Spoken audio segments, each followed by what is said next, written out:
লোকমান হাকিম একজন জ্ঞানী লোক ছিল।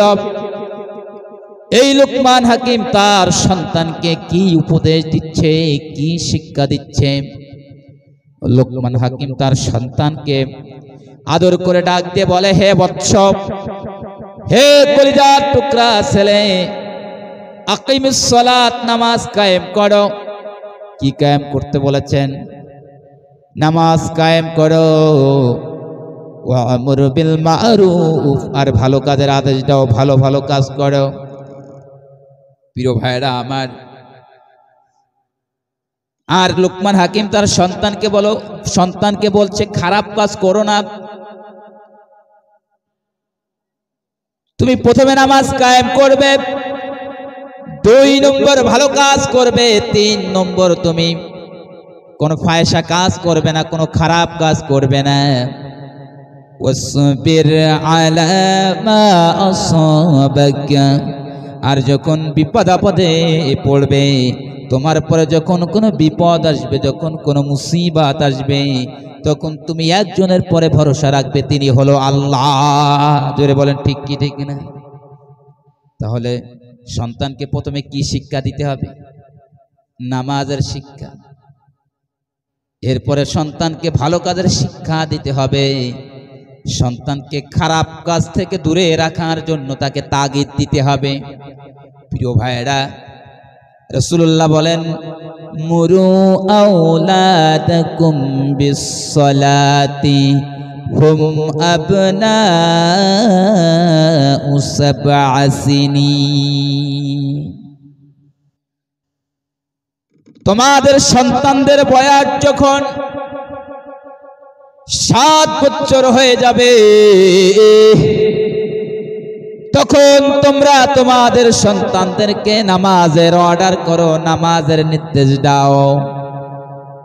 আর যখন তোমাদের সন্তানদের বয়স যখন 10 বছর হয়ে যায়, সন্তান যদি নামাজ আদায় না করে, তাহলে তোমাদের সন্তানদেরকে নামাজ যদি আদায় না করে, ওয়াদরিবুহুম আলাইহা, তাহলে নামাজের জন্য তোমরা তোমাদের সন্তানদেরকে লাঠি পেটা করো, মারধর করো। কথাকার, জোরে বলেন কথাকার। শুধু কি তাই? সন্তানের বয়স যখন 7 বছর হবে, 5 বছর হবে, 6 বছর হবে, সন্তান ভালো কাজ শিখবে কিভাবে? সন্তান নৈতিকতা শিখবে কিভাবে? সন্তান কেমন করে আল্লাহরে চিনবে? সন্তান কেমন করে নবীরে চিনবে? এই জন্য সন্তানকে একটা কিতাবের শিক্ষা দিতে হবে। সেই কিতাবটা আর কিছু নয়, সেই কিতাবটা হলো মহাগ্রন্থ আল কোরআন। ইকরা বিসমি রাব্বিকাল্লাযী খলাক, খলাকাল ইনসানা মিন আলাক, ইকরা ওয়া রাব্বুকাল আকরাম, আল্লাযী আল্লামা বিল কলম, আল্লামাল ইনসানা মা লাম ইয়ালাম। জোরে বলেন, আওয়াজ করে বলেন, চিৎকার করে বলেন সুবহানাল্লাহ। ও বন্ধু, তাহলে সন্তানের বয়স যখন 5 বছর হবে, সন্তানের বয়স যখন 7 বছর হবে, তখন তাকে একটা কিতাব শিক্ষা দিতে হবে, একটা গ্রন্থ তাকে পড়াতে হবে, একটা বই তাকে পড়াতে হবে, তা হলো মহাগ্রন্থ কোরআন। জোরে বলেন ঠিক কি ঠিক না? সন্তানকে নবীদের কাহিনী শোনাতে হবে, সন্তানদেরকে ওলি আল্লাহর কাহিনী শোনাতে হবে, সন্তানকে আল্লাহর পরিচয় করায় দিতে হবে। তোমার রব হলো আল্লাহ। এই আকাশ সৃষ্টি করেছেন কে? আকাশ সৃষ্টি করেছেন আল্লাহ। জমিন সৃষ্টি করেছেন কে? আল্লাহ। সাগর সৃষ্টি করেছেন কে? আল্লাহ। এই আল্লাহ রব্বুল আলামিনের পরিচয় আপনার সন্তানকে ছোট্ট বয়সে শেখাতে হবে। যদি আপনার সন্তানকে শেখাতে পারেন, তাহলে ওই সন্তান হয়ে যাবে আল্লাহওয়ালা। জোরে বলেন ঠিক কি ঠিক না? সন্তানকে যদি কোরআন পড়াতে পারেন, আল্লাহর সাথে পরিচয় করাই দিতে পারেন, ওই সন্তান আপনার জন্য জান্নাতের কারণ হয়ে দাঁড়াবে। রাসূলুল্লাহ বলেন, মানুষ যখন মারা যায়, তখন মানুষের সকল আমলের দরওয়াজা বন্ধ হয়ে যায়। কিসের দরজা? আমলের দরজা বন্ধ হয়ে যায়, কিন্তু তিনটা আমল তার জন্য চালু থাকে, তিনটা আমল তার জন্য জারি থাকে, প্রবাহমান থাকে। কয়টা? তিনটা। তার মধ্যে একটা হলো ওয়ালাদুন সালিহুন ইয়াদউ লাহু, নেককার সন্তান যদি পৃথিবীর মধ্যে কেউ যদি রেখে যেতে পারে, আর ওই নেককার সন্তান যদি ইয়াদউ লাহু, তার জন্য দোয়া করে। কি দোয়া করবে? রব্বিরহামহুমা কামা রব্বায়ানি সগীরা। আপনার আব্বা কবরে চলে গেছে, আপনার মা কবরে চলে গেছে, আপনার মায়ের জন্য আপনি প্রাণ খুলে যদি দোয়া করেন, আপনার পিতার জন্য যদি আপনি প্রাণ খুলে দোয়া করেন, আমার আল্লাহ বলেন এই আমলটা যদি একটা সন্তান যদি করে প্রতিদিন বা নামাজের শেষে যদি এই দোয়াটা তার বাবা মায়ের জন্য করে, তাহলে তার বাবা এবং মা কবরে বসে সওয়াব ফোনপে আকারে পেতে থাকে। আওয়াজ দিয়ে বলেন সুবহানাল্লাহ। প্রিয় ভাইরা,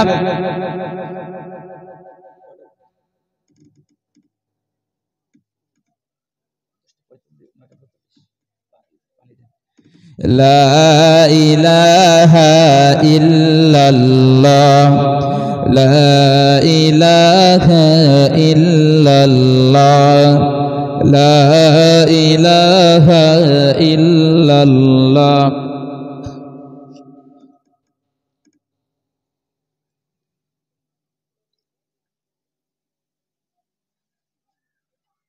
লা ইলাহা ইল্লাল্লাহ, লা ইলাহা ইল্লাল্লাহ। জোরে বলেন ঠিক কি ঠিক না?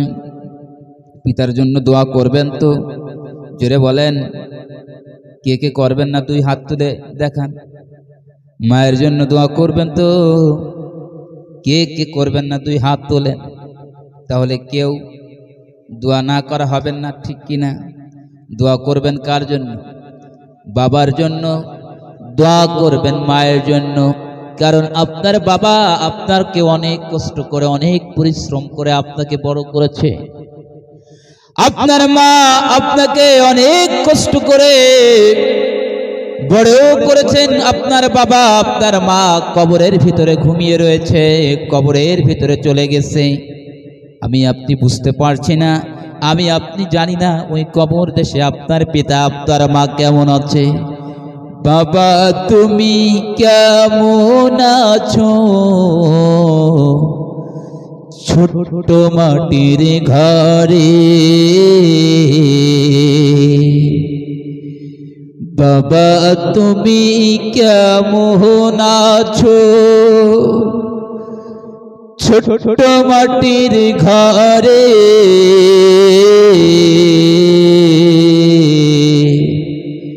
তোমার কথা মনে পড়ে শুধু বারে বারে, তোমার কথা মনে পড়ে শুধু বারে বারে। জোরে বলেন ঠিক কি ঠিক না? ও বন্ধু, বাবা যার চলে গেছে, মা যার চলে গেছে, কবরের ভিতরে চলে গেছে, এই মুহূর্তে একটু মনে করেন আপনার আব্বাজান যখন মরে গেছিল তখন আপনার আব্বাজানের জন্য কতটা কেঁদেছিলেন আপনি, কতটা কষ্ট পেয়েছিলেন আপনি। আপনার মা যখন মৃত্যুবরণ করেছিল যেই দিন, সেই দিন আপনি হৃদয়ের মধ্যে কতটা কষ্ট অনুভব করেছিলেন, কতটা কষ্ট পেয়েছিলেন। কিন্তু আপনার মা যখন মরে যায়, আপনার বাবা যখন মরে যায়, মাস চলে গেল, বছর চলে গেল, আজকে ওই মায়ের কথা আপনার মনে পড়ছে না, ওই বাবার কথা আপনার মনে পড়ছে না। জোরে বলেন ঠিক কি ঠিক না? প্রিয় ভাইয়েরা, যে কথা বলছিলাম, সন্তানকে, সন্তানের প্রতি আমাদের দায়িত্ব কর্তব্য কি কি শিখাতে হবে, সন্তানদেরকে আমাদের শিখাতে হবে। লোকমান হাকিম যেমন তার সন্তানকে আদর করে, মহাব্বত করে, ভালোবেসে যেমন বলেছিল, আব্বা ও কলিজার টুকরা সন্তান, নামাজ কায়েম করো, এরপরে লোকমান হাকিম তার সন্তানকে সুন্দর করে বললেন, আব্বাজান শোনো, আব্বু ও আদরের কলিজার টুকরা সন্তান তুমি শোনো, তোমাকে আরো কিছু উপদেশ দিচ্ছি। ওয়ালা তুসাইরু খাদ্দাকা লিন্নাস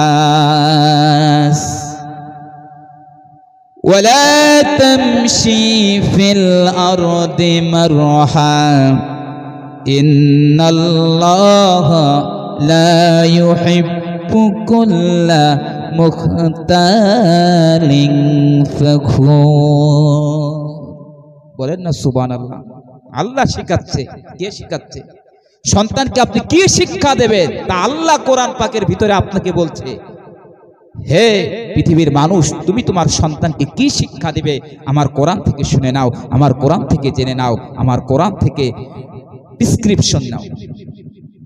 সন্তানকে কি শিখাবেন কোরআন বলছে, ওয়ালা তুসাইরু খাদ্দাকা লিন্নাস। হে বৎস, হে কলিজার টুকরা সন্তান তুমি শোনো, তুমি মানুষের সঙ্গে তুসাইরু খাদ্দাকা লিন্নাস, মানুষের সাথে মুখ ভাঙিয়ে, মুখ গম্ভীর করে, মুখ ভেকসিয়ে কথা বলবে না। বেয়াদবের মতো তুমি মানুষের সাথে কথাবার্তা তুমি বলবে না। কথাকার এই কথাগুলো শিখাতে হবে কাদের? ছেলেদেরকে, মেয়েদেরকে। এরপরে আল্লাহ বলেন, তুমি তোমার সন্তানকে কি শিখাবা? হে সন্তান তুমি শোনো, ওয়ালা তামশি ফিল আরদি মারহা। আপনি আপনার ছেলে আপনার মেয়েকে শিখাবেন, হে বৎস, হে আমার কলিজার টুকরা বাচ্চাদান শোনো, ওয়ালা তামশি, জমিনের বুকে তুমি অহংকার করে তুমি চলবে না, গর্ব করে চলবে না। কারণ হলো ইন্নাল্লাহ, নিশ্চয় আল্লাহ রাব্বুল আলামিন, লা ইউহিব্বু, ভালোবাসেন না। আল্লাহ রাব্বুল আলামিন লাইক করেন না, আল্লাহ রাব্বুল আলামিন পছন্দ করেন না, কোনো অহংকারী ব্যক্তিকে পছন্দ করে না। এই জন্য আপনি আপনার সন্তানকে যেই কথাটা শেখাবেন, যে আদবটা শেখাবেন, 1 নম্বর আপনি আপনার সন্তানকে আপনি বেয়াদব বানাবেন না। মানুষের সাথে যাতে ভালো ব্যবহার করে, মানুষের সাথে সুন্দর করে কথা বলে, এই জন্য আদব শিক্ষা দিবেন, কায়দা শিক্ষা দিবেন, নিয়ম কারণ শিক্ষা দিবেন। আপনার সন্তানকে আপনি অহংকারী বানাবেন না, আপনার সন্তানকে আপনি হাল ছেড়ে দেবেন না। এক কথাই আপনার সন্তানের উপর থেকে আপনি শাসনটা উঠায় নিবেন না। কারণ আপনার সন্তানকে যদি আপনি শাসন না করেন, শুধু আদর দিয়ে যদি আপনার সন্তানকে আপনি যদি মাথার পরে তোলেন, বেয়াদব বানান, ওই সন্তান আমার বন্ধুরা পৃথিবীর জমিনে অহংকারী হবে, পৃথিবীর জমিনে বেয়াদব হবে, পৃথিবীর জমিনে আমার বন্ধুরা একটা চোর হবে, ডাকাত হবে, গুন্ডা হবে, বদমাশ হবে, নারীদের ওড়না নিয়ে টানাটানি করবে, মহিলাদের সাথে খারাপ ব্যবহার করবে। আমার বন্ধুরা যদি সন্তানকে নামাজ শিখাতে পারেন, 1 নম্বর আমার আল্লাহ বলছে সন্তানকে নামাজ শিখাও। কি শিখাও? আকিমিস সালাহ, নামাজ শিখাও। আপনারা সন্তানদেরকে নামাজকে শিক্ষা দিতে রাজি আছেন? 2 নম্বর সন্তানকে ভালো ভালো কাজের অর্ডার করবেন, ভালো ভালো কাজের শিক্ষা দেবেন। একজনের বাড়ি ডাকাতি করে নিয়ে আসলো, একজনের মাল ছিনতাই করে নিয়ে আসলো, একজনকে খুন করলো, আপনার সামনে অন্যায় করতেছে, অপরাধ করতেছে। আমার বন্ধুরা আপনি কোনো প্রতিবাদ করলেন না, আপনি দেখেও আপনার সন্তানকে কিছু বললেন না, তার মানে হলো আপনার সন্তানকে আপনি উৎসাহ দিচ্ছে। কথাগুলো খারাপ লাগতেছে? এরপরে মূল কথাগুলো বলে যাব, কথা ক্লিয়ার করে দিয়ে যাব। সন্তানকে বেয়াদব বানালেন, সন্তানকে খারাপ বানালেন। ও বন্ধু, বীজে যেমন পানি দিলে চারা গজায়, আবার ওই চারাই পানি দিলে, সার দিলে আপনাকে ফল দেয়। আমার বন্ধুরা আপনি যদি আপেল গাছ লাগান, আপনি যদি আঙ্গুর গাছ লাগান, আপনি আঙ্গুর খেতে পারবেন। আপনি যদি আমার বন্ধুরা মিষ্টি জাতীয় কোনো ফল গাছ লাগান তাহলে আপনি মিষ্টি ফল খাবেন, আর আপনি যদি কোনো টক ফল গাছ লাগান তাহলে আপনি টক ফল খাবেন। আপনি যদি কোনো খারাপ গাছ লাগান তাহলে আপনি খারাপ ফল পাবেন। আমার বন্ধুরা, এই কথাটা এই জন্য বলতেছি, আপনার সন্তানকে যদি আপনি কোরআন দিয়ে, হাদিস দিয়ে, আল্লাহওয়ালাদের জীবনী দিয়ে, রাসূলুল্লাহর জীবনী দিয়ে, সাহাবীদের জীবনী দিয়ে যদি গড়ে তুলতে না পারেন, কোরআন যদি না শেখান, তাকে যদি আদব কায়দা না শেখান, আমার বন্ধুরা, তাহলে আপনি পৃথিবীর বুকে আপনি টক জাতীয় ফল পাবেন। অর্থাৎ আপনার ছেলে হবে চোর, আপনার ছেলে হবে বদমাইশ, আপনার ছেলে হবে ছিনতাইকারী, আপনার ছেলে হবে এই সমাজের সবচাইতে নিকৃষ্ট বেয়াদব। আর আপনার ছেলেকে যদি কোরআন শেখাতে পারেন,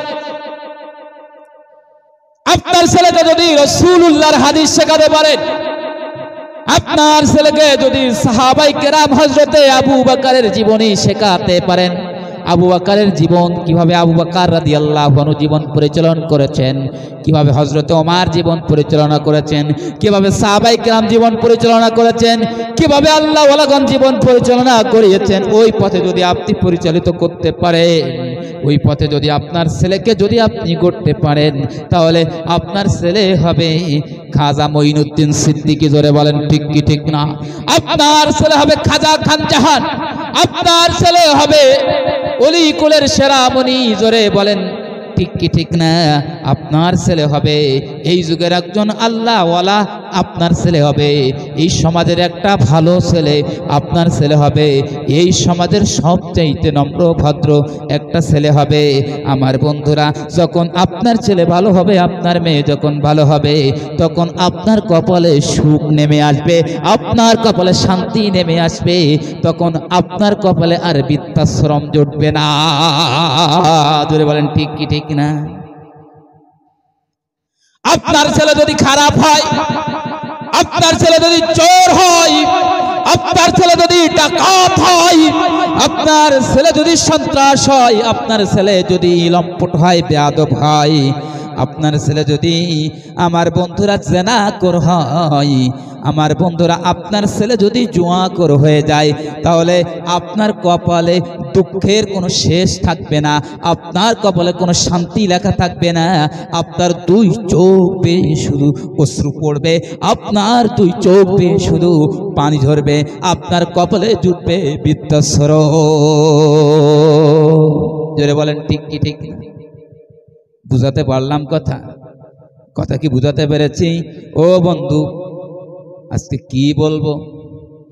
নিজে তো নামাজ পড়ি না, সন্তানদেরকে কি নামাজের অর্ডার করব? সবচাইতে বড় সমস্যা আমি আর সময়।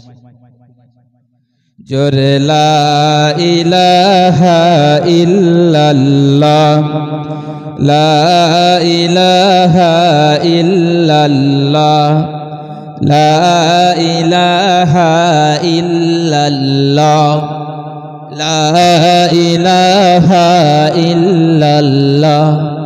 তারা ভরা ওই নীল আসমান দেখে জোড়ায় প্রভু আমার পার। তারা ভরা ওই নীল আসমান দেখে জোড়ায় প্রভু আমার প্রাণ। জোরে লা ইলাহা ইল্লাল্লাহ।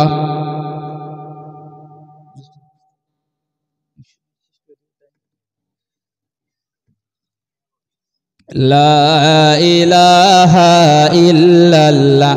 জিকির করবেন না একটু? লা ইলাহা ইল্লাল্লাহ, লা ইলাহা ইল্লাল্লাহ, লা ইলাহা ইল্লাল্লাহ মুহাম্মাদুর রাসূলুল্লাহ সাল্লাল্লাহু আলাইহি ওয়াসাল্লাম। হুজুর চলে এসেছে, আমি আমার আলোচনা শেষ করব, কিন্তু আলোচনা শেষ করার পূর্বে আমি আমার আলোচনার উপসংহারে যে কথা, পরিশেষে যে কথা বলতে চাই, আজকে এতক্ষণ ধরে কোরআন থেকে হাদিস থেকে যে কথা বললাম তা হলো আপনার বাড়িতে দুইটা জান্নাতের দরজা রয়েছে, তা হলো পিতা এবং মাতা। প্রিয় ভাইরা, যুবক ভাইরা যারা এখানে বসে আছেন, আপনাদের পিতা এবং মাতা যাদের দুনিয়াতে বেঁচে আছে, পিতা মাতা থাকতে তাদের কাছ থেকে তাদের সেবা যত্ন করে আপনারা জান্নাতের উত্তরাধিকারী হবেন, এই আশা আমি আপনাদের কাছ থেকে রাখছি। 2 নম্বর, এই পৃথিবীতে পিতা মাতার উপরে 14টি দায়িত্ব কর্তব্য রয়েছে সন্তানের। এই কথাগুলো সংক্ষেপে বলে আমি আমার আলোচনা শেষ করে দেব। তাহলে পিতা মাতার এতক্ষণ যে কথা বললাম তার শেষ কথা, একেবারে বিশ্লেষণমূলক কথার একেবারে সংক্ষেপে সারমর্ম আমি বলে যাচ্ছি। পিতা মাতার প্রতি সন্তানের 14টা দায়িত্ব কর্তব্য। কয়টা? 14টা। এই 10টা আর এই 4টা, 14টা। পিতামাতা জীবিত থাকতে সন্তানের পিতামাতার প্রতি 7টা দায়িত্ব কর্তব্য। কয়টা? 7টা। এক, খেয়াল করে শুনবেন। 1 নম্বর হলো যাদের পিতামাতা বেঁচে আছে পিতামাতার সাথে সম্মান দিয়ে পিতামাতার সাথে কথা বলবেন। 2 নম্বর, আপনার মা এবং বাবাকে আপনি আপনার স্ত্রীর চাইতে, সন্তানের চাইতে, আপনার গার্লফ্রেন্ডের চাইতে, আপনার বয়ফ্রেন্ডের চাইতে আপনি বেশি ভালোবাসবেন। তিনি হলো আপনার পিতা এবং মাতা। জোরে বলেন ঠিক কি ঠিক না? 3 নম্বর, পিতামাতার আনুগত্য করতে হবে। 4 নম্বর, পিতামাতার খেদমত করতে হবে। 5 নম্বর হলো পিতামাতা যদি কোনো অভাবে থাকে, অর্থনৈতিক অভাবে থাকে, অসুস্থ হয়, তার ডাক্তার হোক, যে কোনো অর্থনৈতিক অভাবে পড়লে পিতামাতার এই অর্থনৈতিক অভাবে আপনার অর্থ নিয়ে এগিয়ে আসতে হবে। প্রিয় ভাইরা, রাসূলুল্লাহ সাল্লাল্লাহু আলাইহি ওয়াসাল্লামের এক সাহাবী এসে রাসূলুল্লাহকে অভিযোগ করলো, নালিশ করলো, ইয়া রাসূলুল্লাহ, ইয়া হাবিবাল্লাহ, ইয়া রাসূলুল্লাহ, ইয়া হাবিবাল্লাহ, আপনার কাছে আমি একটা অভিযোগ নিয়ে এসেছি, আমি আপনার কাছে একটা নালিশ নিয়ে এসেছি আমার আব্বা জানের ব্যাপারে। আমার আব্বা আমার যত সম্পদ ছিল সকল সম্পদগুলো আমার কাছ থেকে নিয়ে গেছে। ইয়া রাসূলুল্লাহ, ইয়া হাবিবাল্লাহ, আমি আমার এই সম্পদগুলো খুব কষ্ট করে উপার্জন করেছি। রাসূলুল্লাহর কাছে যখন অভিযোগ করলো, রাসূলুল্লাহ লোকটির পিতাকে ডাকলো, বলল, আপনার ছেলে আপনার ব্যাপারে অভিযোগ করেছে, নালিশ করেছে, আপনি নাকি আপনার ছেলের সকল অর্থ সম্পদ আপনি নিয়ে গেছেন। লোকটি বলল, লোকটির পিতা বলল, ইয়া রাসূলুল্লাহ, ইয়া হাবিবাল্লাহ, আপনি আমার সন্তানকে জিজ্ঞাসা করেন, আমার আদরের টুকরা, কলিজার টুকরা সন্তানকে আপনি জিজ্ঞেস করেন, আমি তার সকল সম্পত্তিগুলো নিয়ে গেছি, কিন্তু ওই সম্পত্তি থেকে আমি কি আমার নিজের জন্য ব্যয় করেছি, না ওই সম্পদ আমি অপচয় করে ফেলেছি? তখন রাসূলুল্লাহ সাহাবাকে প্রশ্ন করলো, তোমার আব্বা যা বলছে এটা সত্য, তোমার আব্বা তোমার সম্পদ নিয়ে গেছে ঠিক, কিন্তু তোমার আব্বা কি তোমার সম্পদ ব্যয় করেছে না অপচয় করেছে? লোকটি বলল, সাহাবা বলল, ইয়া রাসূলুল্লাহ, ইয়া হাবিবাল্লাহ, আমার আব্বা আমার সম্পদ ব্যয় করে নাই, তার নিজের জন্য ব্যয় করে নাই, পরিবারের জন্য ব্যয় করে নাই, ইয়া রাসূলুল্লাহ, অপচয়ও করে নাই, তাহলে তুমি নালিশ কেন করলা? এরপরে রাসূলুল্লাহ বললেন, হে যুবক সাহাবী, শোনো শোনো শোনো, আন্তা মালুকা, আন্তা ওয়া মালুকা লিআবিকা, আন্তা তুমি, ওয়া মালুকা তোমার সকল সম্পদ, লিআবিকা তোমার আব্বার জন্য। কারণ তোমার আব্বা যদি এই পৃথিবীতে তুমি এসেছো তোমার আব্বার ওসিলায়, আব্বার মাধ্যমে এই পৃথিবীর সুন্দর আলো বাতাস দেখেছো, যার মাধ্যমে তিনি আর কেউ নন, তিনি হলেন তোমার পিতা এবং মাতা। জোরে বলেন ঠিক কি ঠিক না? এই জন্য সন্তান যদি দেখবেন, আপনার সন্তান টাকা পয়সা সম্পদ জুয়া খেলে শেষ করে দিচ্ছে, বাজে কাজে নষ্ট করছে, জেনা ব্যভিচার করছে, রাতে হোটেলে গিয়ে পতিতা তলায় যাচ্ছে, আপনার সন্তান পতিত তলায় গিয়ে সম্পদগুলো সব নষ্ট করতেছে।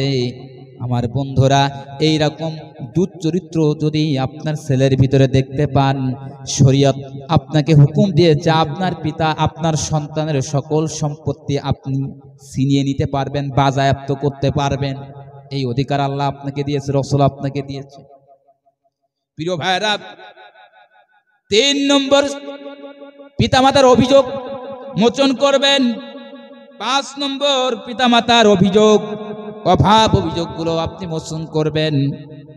পিতামাতা যাতে আরাম আসে তাকে এই দিকে আপনি খেয়াল করবেন।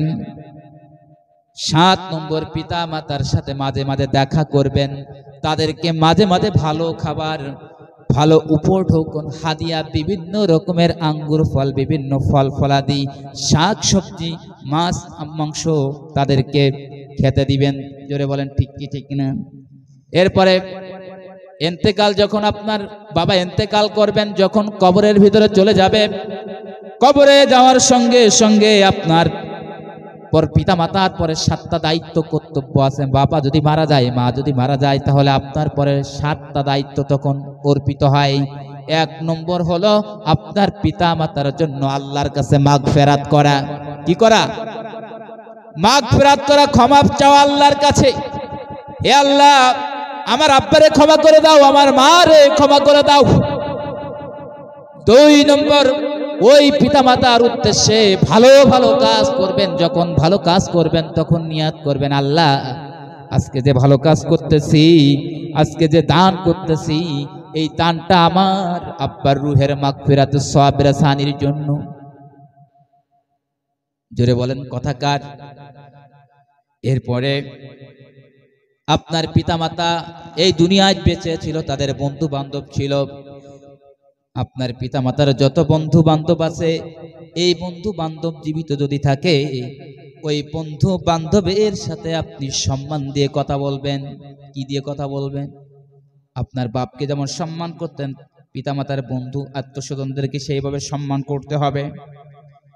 প্রিয় ভাইয়েরা, আপনার আব্বার আত্মস্বজন বন্ধু যারা আছে, তারা যদি বিপদে পড়ে আপনাকে সহযোগিতা করতে হবে। 5 নম্বর, আপনার পিতা যদি, আপনার মাতা যদি কোনো ঋণ রেখে যায়, কোনো দেনা রেখে যায়, ওই দেনা আপনাকে পরিশোধ করতে হবে। 6 নম্বর, আপনার পিতা মাতা যদি কোনো ওসিয়াত করে যায় এই দুনিয়াতে, যে মসজিদে আমি 5,000 টাকা দিব, এই নিয়াত যদি করে আপনার মা যদি মারা যায়, আপনার বাবা যদি মারা যায়, তাহলে ওই ওসিয়ত আপনার পূরণ করতে হবে। 7 নম্বর, প্রত্যেক